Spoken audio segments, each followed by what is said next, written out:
राजीव दीक्षित जी, जी जिस प्रकार बाबा रामदेव आगे आए गंगा को बचाने के लिए, जिस प्रकार एक बहुत बड़ी मूवमेंट चली और यह हुआ कि भाई किसी भी तरीके से हमें अपनी गंगा मां को बचाना है, आज की तारीख में Ganga river water basin authority की मीटिंग के बाद, प्रधानमंत्री जी के ऐलान के बाद के 15,000 करोड़ मुकर्रर किए गए हैं अगले 12 साल के लिए गंगा सफाई अभियान को लेकर के, आप कितने उत्साहित हैं कि इस अभियान से जो सरकार का ऐलान है और उससे वास्तविकता में क्या गंगा को बचाया जा सकता है? राजीव बताएं। मुझे ऐसा लगता है कि भारत सरकार की तरफ से जो घोषणा हुई है 15,000 करोड़ रुपए गंगा के सफाई के अभियान के लिए, जी, ये गंगा की सफाई के लिए पर्याप्त नहीं लगता है। ये बहुत थोड़ी सी धनराशि है जी, क्योंकि गंगा में जितना प्रदूषण है, गंगोत्री से निकलकर हरिद्वार में आकर और हरिद्वार से लेकर गंगा सागर तक, जी, ये प्रदूषण तो बहुत बड़ा है और उस प्रदूषण को खत्म करने के लिए 15,000 करोड़ की धनराशि बहुत कम है।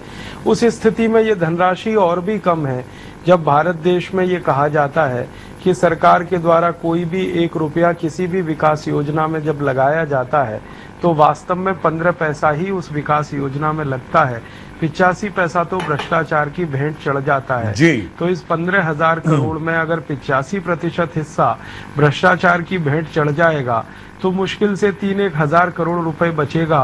उसमें इतनी लंबी गंगा की सफाई का काम शायद नहीं हो पाएगा।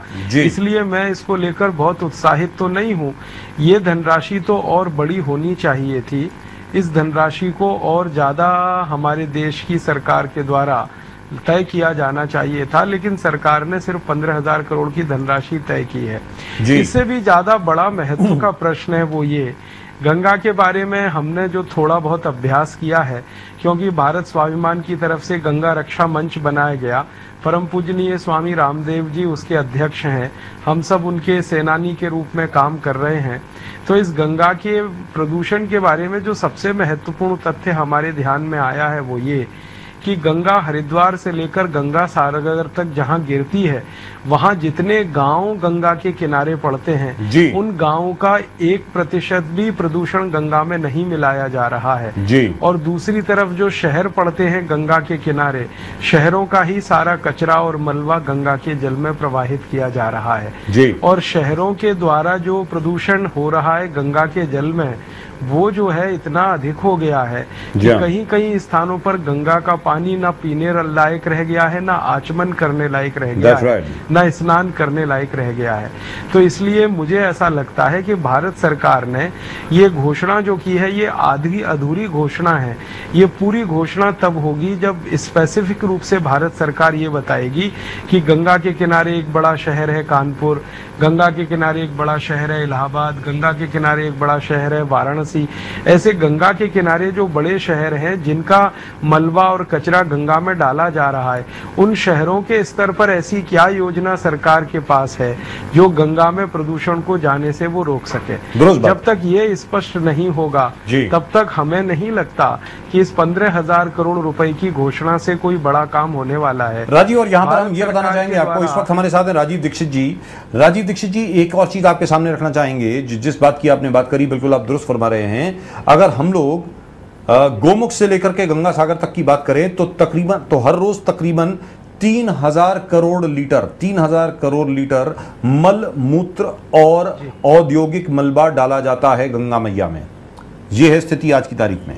दूसरी बात, जहां तक के गंगा का सवाल है, आज की तारीख में उत्तराखंड में, उत्तर प्रदेश में हर जगह पर, अलग अलग जगह पर गंगा को बांधों में बांध दिया गया है।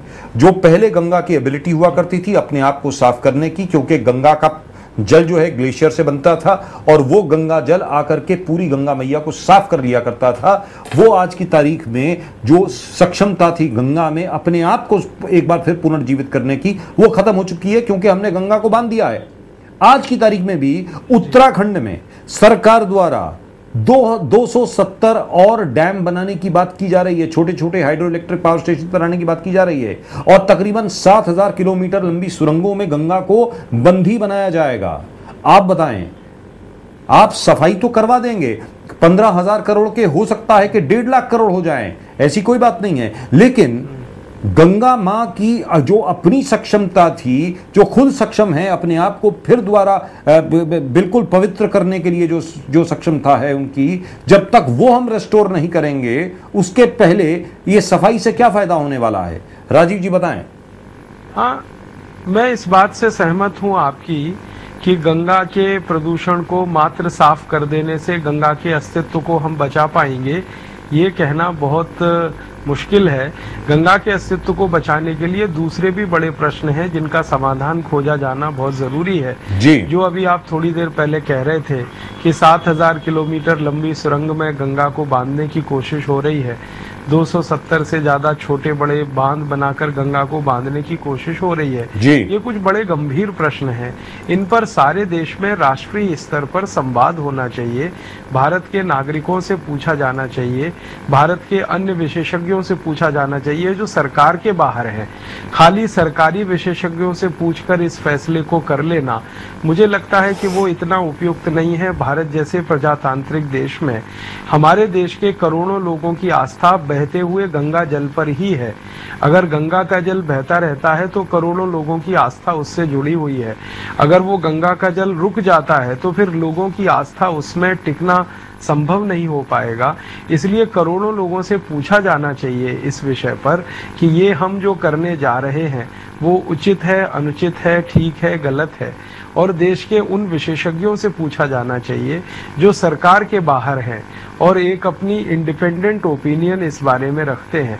हम लोग ऐसा मानते हैं कि प्रजातांत्रिक देश में साधारण से साधारण आदमी जो गंगा को मैया मानता है, उसको पवित्र मानता है, उससे भावनात्मक रूप से जुड़ा हुआ है, वो उतना ही बड़ा जिम्मेदार है जितना हमारे देश के प्रधानमंत्री हैं। तो खाली प्रधानमंत्री के स्तर पर उनके सहयोगियों के द्वारा कोई योजना बन जाए या मुख्यमंत्री के स्तर पर उनके सहयोगियों के द्वारा कोई घोषणा कर दी जाए, वो पूरी नहीं है। इस प्रजातंत्र में करोड़ों करोड़ों लोगों से पूछा जाना चाहिए। हमें ऐसा लगता है कि आपके टीवी चैनल के माध्यम से आप एक चाहें तो ये काम कर सकते हैं, एक ओपिनियन पोल कराया जाए पूरे देश में और उस ओपिनियन पोल में लोगों से सीधे सीधे ये प्रश्न पूछ लिया जाए, तो शायद इसका बहुत उचित उत्तर भारत के करोड़ों लोग तो दे ही देंगे। जी, यहाँ पर राजीव दीक्षित जी, मैं आपके सामने ये बात रखना चाहता हूँ। पिछले तकरीबन 6 महीने से हम ये अभियान चला रहे हैं और जो हमारे पास SMS आए हैं पूरे देश से, भले यहाँ तक कि वो केरल हो, तमिलनाडु हो, तमिलनाडु से चलिए इतने नहीं आए हैं, केरल हो, कर्नाटक हो, आंध्र प्रदेश हो, महाराष्ट्र हो, यहाँ तक कि मध्य प्रदेश और उत्तर प्रदेश तो है ही, साथ में राजस्थान, गुजरात, पंजाब, हर जगह से सबने यही कहा है कि गंगा मां की धारा एक बार फिर अविरल होनी चाहिए, निर्मल होनी चाहिए, ताकि वो फिर पवित्र बन सके। और इसके लिए लोग सब कुछ करने को तैयार हैं, अपने आप को कुर्बान तक करने को तैयार हैं। यहां तक कि सब लोगों ने ये तक कहा है कि अगर बाबा रामदेव इसका नेतृत्व करते हैं, अगर आज वो हुक्म देते हैं, अगर आज वो एक इशारा भी करते हैं कि बांधों में जिस प्रकार आजीवन कारावास की सजा हम लोगों ने दे दी है गंगा को, उससे छुड़ाने के लिए लोग कुछ भी करने को तैयार हैं। लाखों की तादाद में लोगों ने लिखा है और ये कहा है कि लोग इस पर सड़क पर कब उतरने वाले हैं, इसके ऊपर कब होगा उग्र आंदोलन। राम जन्मभूमि आंदोलन तो हुआ, लेकिन गंगा बचाओ आंदोलन कब उतरेगा सड़क पर? राजीव दीक्षित जी, इसके बारे में जरा रोशनी डालें, बताएं। उसकी थोड़ी शुरुआत तो हो गई है। हमारे भारत स्वाभिमान के हजारों कार्यकर्ताओं ने एक प्रतीकात्मक शुरुआत तो कर दी है। उस शुरुआत के पहले चरण के रूप में सारे देश में ये अभियान चलाया गया था कि गंगा को राष्ट्रीय धरोहर घोषित किया जाए और भारत सरकार पर इसके लिए दबाव बनाने का हम लोगों ने काम किया था भारत स्वाभिमान और गंगा रक्षा मंच की तरफ से। और उस अभियान में थोड़े हम सफल भी हुए। जब प्रधानमंत्री के साथ स्वामी रामदेव जी का संवाद हुआ और परम पूजनीय स्वामी जी ने प्रधानमंत्री के सामने जब ये बात रखी तो प्रधानमंत्री ने उसको सहर्ष रूप से स्वीकार किया, क्योंकि लाखों लोगों का दबाव इस बात के लिए उनके ऊपर था। तो इस अभियान के पहले चरण के रूप में हम ये कह सकते हैं कि एक आंशिक सफलता मिली कि गंगा को सरकार ने राष्ट्रीय धरोहर परम पूजनीय स्वामी जी के कहने पर और लाखों भारत स्वाभिमान के कार्यकर्ताओं के दबाव में घोषित कर दिया। अब इसके दूसरे चरण के रूप में हम लोगों ने एक शुरुआत की है, वो ये कि जहाँ जहाँ हमारे कार्यकर्ता हैं और गंगा के किनारे के गाँव में या शहरों में रहते हैं, वो अपने स्तर पर गंगा की सफाई का काम काम खुद करेंगे, सरकार करे बहुत अच्छा है, लेकिन हम मानते हैं कि गंगा नदी हमारी भी है, खाली भारत सरकार की या उत्तराखंड सरकार की नहीं है। तो हमारा भी कर्तव्य है, तो हम भी उसकी सफाई में उतर पड़े हैं। अभी थोड़े दिन पहले हरिद्वार में हर की पौड़ी पर हमारे हजारों भारत स्वाभिमान के कार्यकर्ताओं ने गंगा की सफाई के काम में अपना समय लगाया। मैं भी उनमें से एक था। हमने गंगा के पानी में उतरकर जो गंदगी है, जो पॉलीथिन है, जो कचरा है, वो सब हाथों से बीना और उसको ले जाकर किनारों पर इकट्ठा किया। बाद में उसको जहाँ कचरा घर है वहाँ तक पहुँचाया। ये अभियान का दूसरा चरण है और इसी चरण को थोड़ा और आगे बढ़ाकर फिर तीसरे चरण में हम उतरेंगे और उस तीसरे चरण में शायद ये सारे प्रश्नों को हम लेने की कोशिश करेंगे जिनको आपने उठाया है। भारत के लोगों को इन प्रश्नों पर हम जागरूक करेंगे और सरकार के सामने भी इन प्रश्नों को रखेंगे और सरकार के सामने भारत स्वाभिमान की तरफ से कोई एक ऐसी बात भी रखेंगे जिससे कोई समाधान की तरफ हम बढ़ सके। तो ये तीसरे चरण के रूप में भी हम करने की तैयारी कर रहे हैं।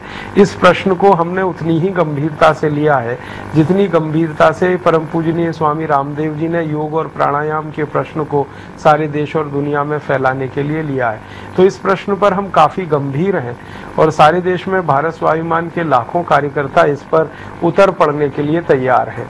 Right, absolutely wonderful. Now, one final word from you, Rajiv, as far as you are concerned. चलिए, जिस चीज़ के बारे में आप बात कर रहे हैं, जिस चीज़ के बारे में हम बात कर रहे हैं, सब लोग एक ही बात कर रहे हैं। ऐसा तो नहीं है कि सरकार को इसकी अवेयरनेस नहीं है, ऐसा तो नहीं है कि सरकार में विशेषज्ञ नहीं बैठे हैं, ऐसा तो नहीं है कि सरकार में जितने भी लोग हैं उनको इसके बारे में पता नहीं है कि आखिरकार जो नई क्लाइमेट चेंज की जो रिपोर्ट आई है यूनाइटेड नेशंस की, एक तो पिछले हफ्ते ही रिलीज़ हुई है और एक 2 साल पहले रिलीज़ हुई थी और एक 6 महीने पहले जो रिलीज़ हुई, हर एक ने यही कहा है कि अगर गंगा को नहीं बचाया गया तो बहुत ही जल्द का मतलब है अगले 6 साल में कई जगह पर कई पैचेस ऐसे हैं जहां पर गंगा विल डिसअपियर, गंगा लुप्त हो जाएगी, नंबर 1। नंबर 2, वो जमीन मरुस्थल बन जाएगी, बंजर बन जाएगी और रेगिस्तान बन जाएगा उत्तर भारत वहां पर। ऐसा तो नहीं कि सरकार इस चीज के बारे में अवेयर नहीं है। आखिरकार आपके मुताबिक जो भी आपका इंटरेक्शन हुआ है, बाबा रामदेव के साथ आप एसोसिएटेड हैं, आप बताएं आखिरकार सरकार इन सब चीजों को, इन सब तथ्यों को क्यों नजरअंदाज कर रही है?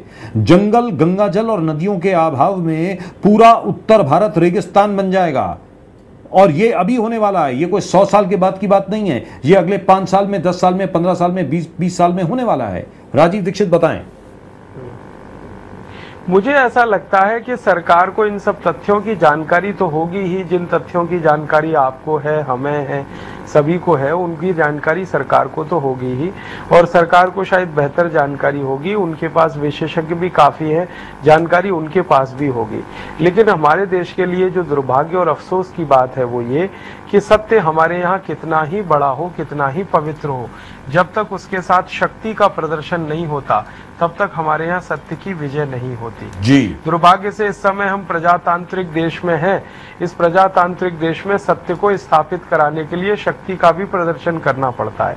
तो जब इस गंगा बचाओ के अभियान में या गंगा बचाओ के प्रश्न पर भारत के करोड़ों लोगों के शक्ति का प्रदर्शन होना शुरू हो जाएगा तो सरकार वो सब बातें मान लेगी जो हम कह रहे हैं या सरकार को समझाना चाह रहे हैं। लेकिन अगर हम इस पर कोई शक्ति का प्रदर्शन नहीं कर पाएंगे तो कितना ही बड़ा सत्य हमारे पास हो, सरकार शायद इस बात को नहीं मानेगी। भारत की सरकार का ये इतिहास है कि पिछले कई वर्षों में बहुत बड़े बड़े प्रश्न आए सरकार के सामने जो नैतिक रूप से, सामाजिक रूप से, आध्यात्मिक रूप से, आर्थिक रूप से सत्य के पक्ष में थे, लेकिन सरकार ने उसको तब तक स्वीकार नहीं किया जब तक उन प्रश्नों पर लाखों करोड़ों लोगों की शक्ति नहीं लगी। तो इस प्रश्न पर भी लाखों करोड़ों लोगों की शक्ति जब इकट्ठी होकर लगेगी तभी सरकार इस प्रश्न को समाधान करने के लिए प्रस्तुत हो पाएगी, ऐसा मुझे लगता है।